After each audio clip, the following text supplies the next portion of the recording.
Bismillahirrahmanirrahim. Assalamualaikum warahmatullahi wabarakatuh. Untuk anak-anakku sekalian, kelas 11 akuntansi, semoga kalian semua dalam keadaan sehat walafiat dan dalam lindungan Allah Subhanahu wa taala dalam menjalankan aktivitas belajarnya setiap hari. Baik, untuk anak-anakku kelas 11 akuntansi, perkenalkan nama saya Firmansyah. Saya mengajar di kelas 10 sampai dengan kelas 12 akuntansi. Untuk materi yang akan saya berikan yaitu akuntansi pemerintah kelas 11 akuntansi. Baik, kita langsung saja mulai materi di awal untuk kelas 11 akuntansi di mata pelajaran akuntansi pemerintahan. Untuk pertama yaitu ada dasar-dasar dan teknis akuntansi keuangan pemerintah daerah. Nah, ini yang pertama adalah pembukuan tunggal dan pembukuan berpasangan. Sistem pembukuan tunggal atau single entry adalah sistem yang pencatatan transaksinya dilakukan dengan mencatat secara tunggal. Ya. Kemudian ada sistem pembukuan berpasangan atau double entry adalah sistem yang pencatatan transaksinya dicatat secara berpasangan.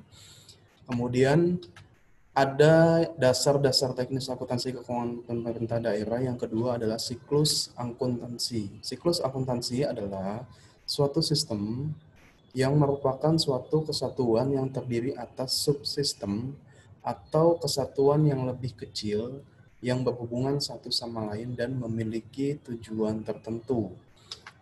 Ya. Kemudian ada namanya siklus akuntansi. Nah, siklus akuntansi ini catatan-catatan tersebut dari jurnal, kemudian diposting ke dalam buku besar dan buku pembantu. Persamaan dasar akuntansi, ini adalah elemennya, persamaan akuntansi, Kemudian yang kedua adalah konsep debit kreditnya, kemudian ada penjurnalan, ada buku besar, ada saldo normal, ada laporan keuangan.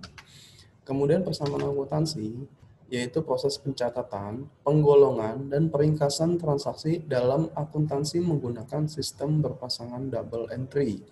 Artinya, pencatatan atau penjurnalan suatu transaksi keuangan digolongkan atau melibatkan minimal ke dalam dua jenis rekening. Ya. Nah, kemudian sistem pencatatan berpasangan berdasarkan pada logika persamaan dasar akuntansi. Kalau persamaan akuntansi untuk neraca, dalam akuntansi komersial, kita mengenal persamaan akuntansi sebagai berikut. Yang pertama adalah aset atau harta sama dengan utang plus modal atau kewajiban plus ekuitas. Nah, ini yang di dalam persamaan dasar akuntansi. Kemudian kalau persamaan tersebut dalam akuntansi pemerintahan, harta sama dengan utang atau kewajiban plus ekuitas dana. Ini rumusnya untuk akuntansi pemerintahan. Kemudian kita lanjut ke konsep debit kredit. Suatu transaksi yang berakibat bertambahnya aset akan dicatat pada sisi debit, sedangkan yang berakibat berkurangnya aset akan dicatat pada sisi kredit. Ya. Kemudian ada metode penjurnalan. Buku jurnal merupakan media untuk mencatat transaksi secara kronologis berdasarkan urutan waktu terjadinya transaksi. Nah, kemudian dengan adanya jurnal, rekening atau akun lebih mudah untuk memilah-milah transaksi pendebitan atau mengkreditkan. Mana posisi yang didebit, mana posisi yang dikredit untuk akun-akun yang di jurnal sesuai rekening atau akun yang bersangkutan. Ya, itu metode penjurnalan. Kemudian ada metode buku besar. Nah, metode buku besar adalah buku yang berisi kumpulan rekening, akun, atau perkiraan. Nah, rekening-rekening akun ini digunakan untuk mencatat secara terpisah aset, kewajiban, ekuitas, pendapatan, dan biaya atau belanja. Ya. Kemudian transaksi ekonomi mulanya dicatat menggunakan jurnal. Nah, jadi buku besar ini dimulai dari jurnal, kemudian diposting ke dalam rekening buku besar sesuai dengan akunnya masing-masing atau rekeningnya masing-masing. Ya. Kemudian saldo normal rekening kelompok aset, belanja, dan pengeluaran pembiayaan adalah debit. Sedangkan saldo normal rekening kelompok utang, kemudian ekuitas dana atau modal, pendapatan dan penerimaan pembiayaan adalah kredit. Itu saldo normalnya. Kemudian ada laporan keuangan. Laporan keuangan yang pertama adalah laporan realisasi anggaran, laporan yang menyajikan ikhtisar sumber, alokasi dan pemakaian sumber daya ekonomi yang dikelola oleh pemerintah daerah yang menggambarkan perbandingan antara anggaran dan realisasinya dalam suatu periode laporan. Laporan yang kedua adalah neraca. Laporan keuangan yang bersih menyajikan posisi keuangan entitas ekonomi pada suatu tanggal tertentu.